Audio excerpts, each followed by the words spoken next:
Greetings YouTube, this is the Nerabin, and today I do a video response to RhaegarTheDragonBorn, who asked which 10 games we would like to play. Yeah, which 10 games we would still like to play which we haven't yet. I want to show you a couple of them. I own the ones that I want to play, though not all of them I have as hard copy, rather than just PDFs, and those two will go up front, because I would forget them otherwise, because I have no physical object to remind myself which one they actually are. And so the first one I want to mention is the Neverwhere RPG. Some of you might know the Neverwhere stories, or the short series by Neil Gaiman. There was a TV series made by the BBC, which was quite nice. And basically it's a world where, similar to the World of Darkness, where the usual world still exists, but other than the World of Darkness, where the supernatural exists or coexists in the same, in exactly the same space and interacts, and it's just all covered up. In Neverwhere there is actually well, a parallel world, you could say. For example, for London, there is an Upper London, which is the London of the humans, and there is a Lower London, which is the land of the Fae, the vampires, which are not called vampires, if I remember correctly, and other monstrosities, and so on. Most of them still look human, though there's always something quite a bit off. You see people look very strange. They might look a bit like puppets, or their outfit doesn't quite match, and a royal guard, for example, might be a street bum with a few stickers of the how are they called, Boy Scouts, which are representative of medals of good conduct for a soldier, and so on. And it's all very symbolic, and as if the world itself wasn't colorful enough, as you would expect from Neil Gaiman. Though the game itself is not published by Neil Gaiman or has anything to do with Neil Gaiman other than the original setting, because I believe this was an idea from Postmortem Studios, who published this. I believe it's even for free on DriveThruRPG, and they asked if they could do this RPG if they published it for free, and then the owners of the rights, I don't know if it's the BBC or someone, they replied that it was okay as long as it was non-profit, and so you can get this RPG. And what I originally wanted to point out, beside the setting, it's also has a very interesting rule mechanic. And the character creation basically works like this. You write a very short text about your character, and then you, regarding or depending on the level of experience that your character has, or plot importancy, however you want to put it, you can put emphasis on certain words. For example, you might say that you're having a character who looks fabulous in a suit, and has a smile of gold, and dances like a young god, and so on. And depending on your experience, you can, as I said, put emphasis on certain words, and these basically become traits of your character. So that is something I found very interesting. To have the it's also a very good motivation to get people to create their characters in depth, because you can put these mechanical emphasis on certain parts of your character. Similar to how I feel about the character creation in Wraith, which also motivates you to create in-depth characters, but to Wraith we will come later. Okay, so that's Neverwhere, which I will give you a pick of right now.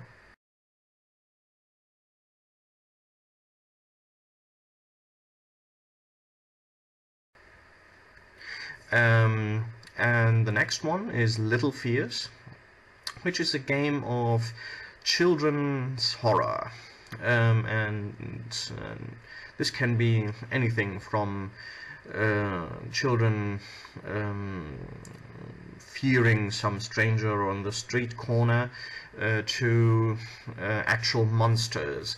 And I always liked my horror stories, and I think they are the horror stories can be best experienced when playing children, because horror is all about being without power, and not having a concept of what actually might happen, of the unknown. And I think if you play as children, that's best transported in that way.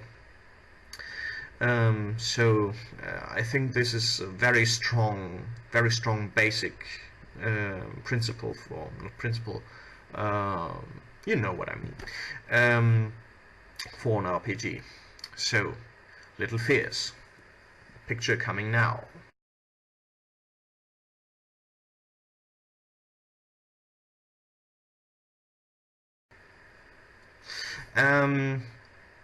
Okay, so now we have done the ones I don't have physical objects to remind myself.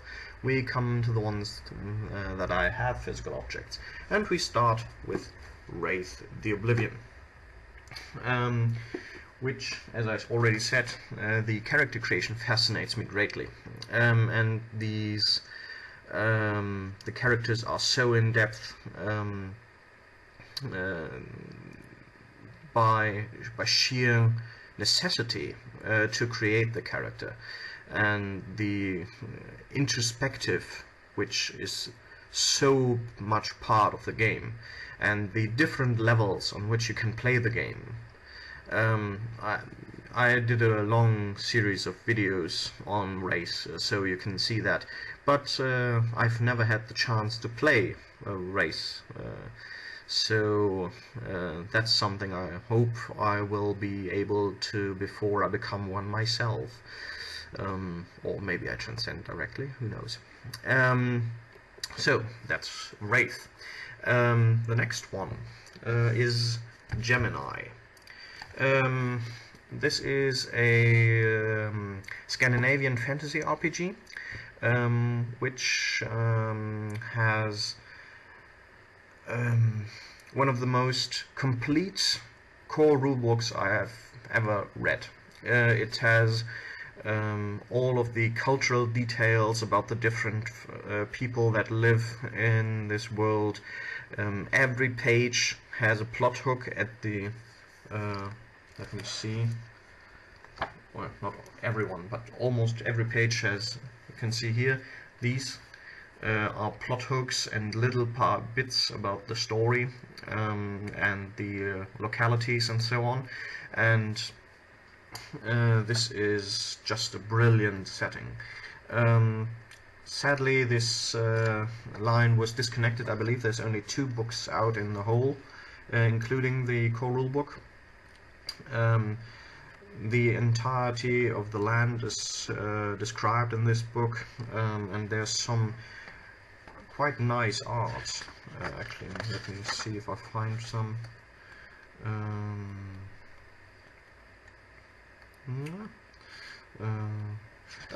It's basically a world stuck in twilight, because the sun or the moon has set directly in front of the sun, since a gate to the nether realms has opened. Here, for example, Malachadrim, one of the progenitors of the elves. The elves are also quite interesting in this. The elves are not like your standard elves, but they're more like a hive culture, where depending on the amount of free will you have, your social status is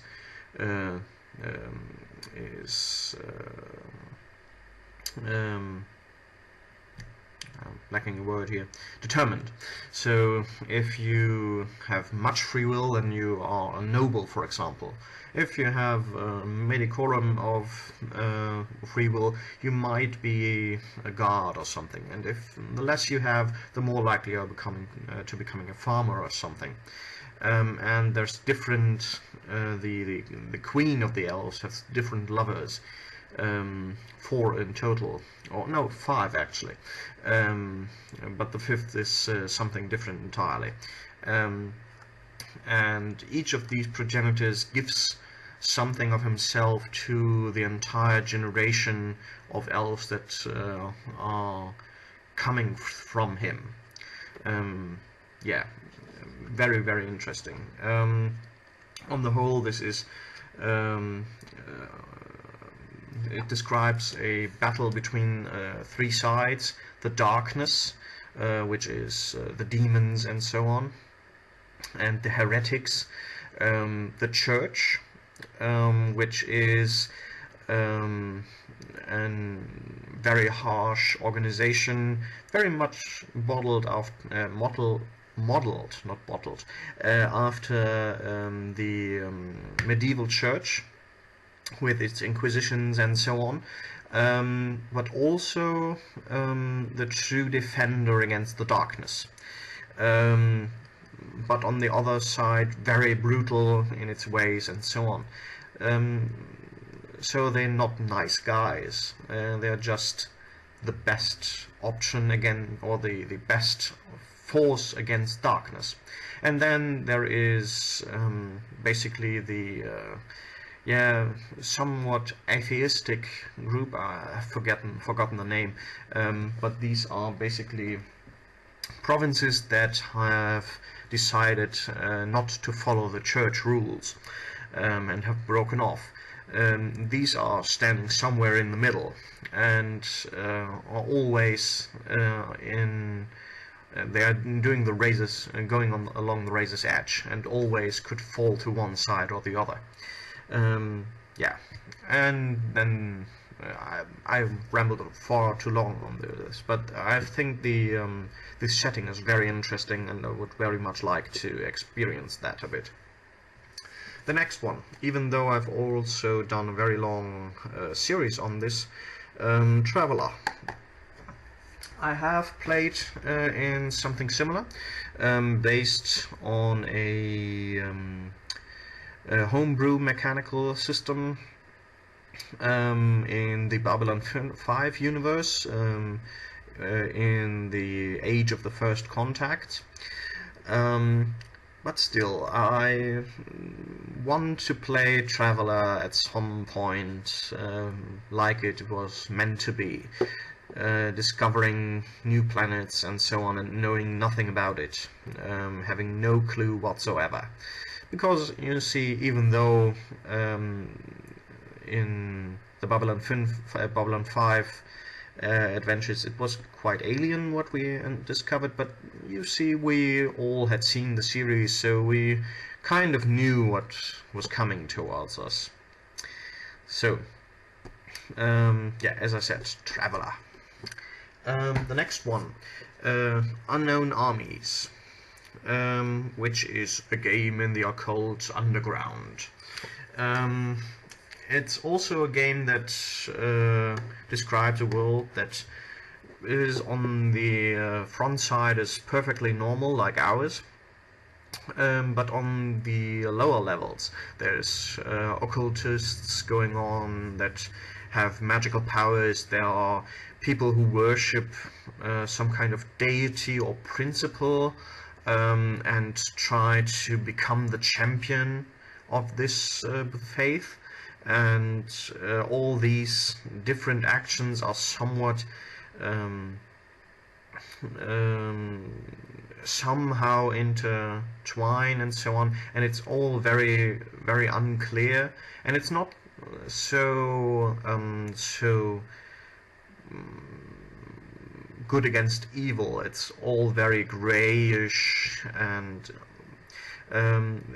but the only person beside myself I know that has this book is the Zardis, or Bland Humanoid, who sadly is gone from YouTube's. And so beside of course the person who gifted this to me, but I don't think I will have a chance to play with that person either.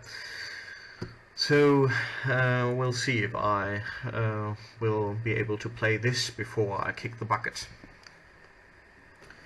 Then we have Kindred of the East, another great series of books by White Wolf, which is not so intuitive as most of the others they have done. You really have to read a lot of the books for Kindred of the East to be played as it is meant to be, because there's a lot of philosophy going on, and you really interesting. Just noticed that a city map I've seen looks much like a footprint from a modern boot. Anyway, yeah, Kindred of the East. The different dharmas. Each character has a certain dharma, which is basically his path of enlightenment, and they're more like religions, really. And if you don't have an understanding for the different religions, then the game can seem very erratic and very, very strange. And this is something I like, because the actions that the characters might take from the outside seem completely alien and monstrous, but if you know what the philosophies of the characters are about, then you see that there is an interesting and far-reaching sense to these actions, and I want to experience that somewhat more. I wouldn't think I could play this from the get-go now, because it's too long since I've read anything about it. I would have to reread a great amount of stuff to be able to play it, but as I said, I think this game is quite worth to try out. Okay, so the next one, All Flesh Must Be Eaten. I think this we all have, I believe, as cultural beings, the wish for things to topple down just because we want something easier to understand to fall in its place, and zombies or zombie apocalypses fall right into that. And even though they are a bit overdone by now, I so far have not yet played any zombie apocalypse game, and my gaming groups don't seem to be likely to be playing any of that, so we'll see. Maybe I will be able to get someone when the next zombie wave goes through the main media in 10 to 20 years or something. Yeah, there isn't really, I think the system isn't really that much to talk about, but the book is really great, a really great read, and I would really like to play something zombie related at some point. Also, the many different settings for this are very interesting. And I also have one setting of my own, which I could do that for my community project, coming to think of it. Well, we'll have to see. The next one, Orpheus, which is also World of Darkness by White Wolf, and it has a very interesting mix of things. It's a game of corporate espionage, of Ghostbusters. It has a vibe of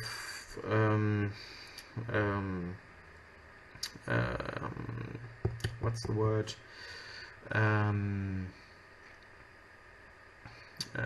Noir. It has a certain noir feeling about it, with because some of the characters are somewhat like private detectives, and it's all very shady what's going on, and these private detectives are sometimes used as assassins or to blackmail people. Other times they are just Ghostbusters, and or your the typical medium to go into contact with the deceased and so on. And all the while there's this story in the background about drugs that make people to become ghosts when they die, and it's all very spooky. And the game itself, much like in Gemini, there is a huge section of story hooks at the back, which are just great, and they are really just hooks. They are basically the orders to go there and what has been reported of a certain location or situation, and what is behind it all, that's up to the storyteller. And I think that's brilliant, because you can just hand out these orders like that, and the characters will have, you can experience what happens from then on, basically spontaneous. You can spontaneously develop the story based just on these short paragraphs. And the last but not least is Abria, which is the other book, well, not book. This is a very cheap newcomer to the German role-playing market, trying to break into the stranglehold of the Dark Eye, and and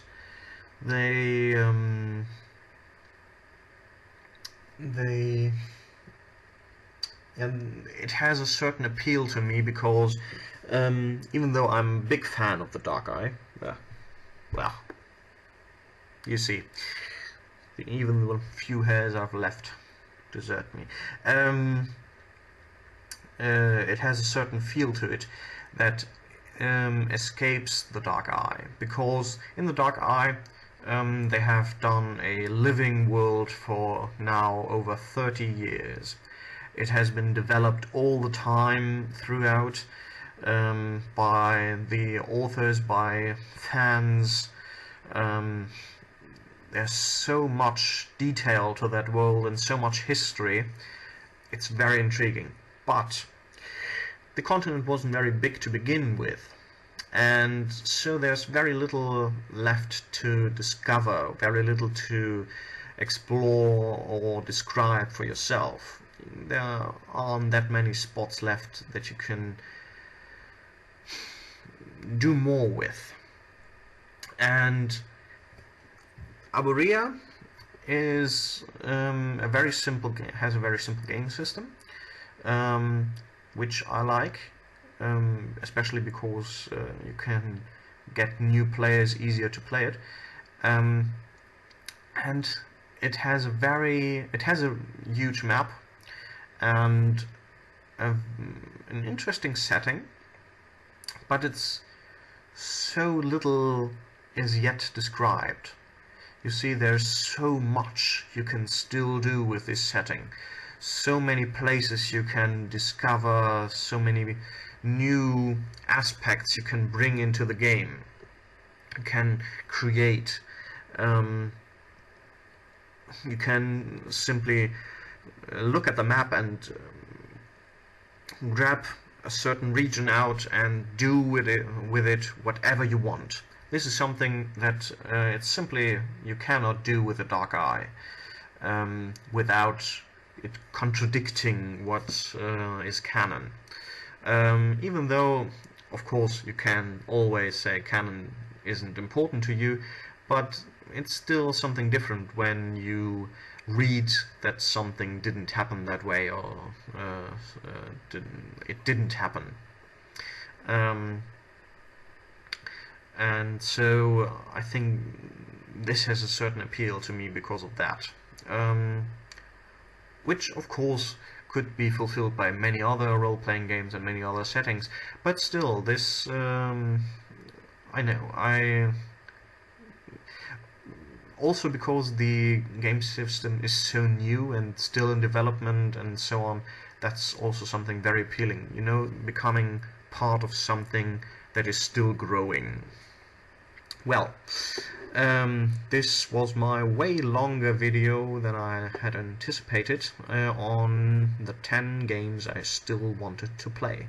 Thank you for watching. I'm the Narrabin.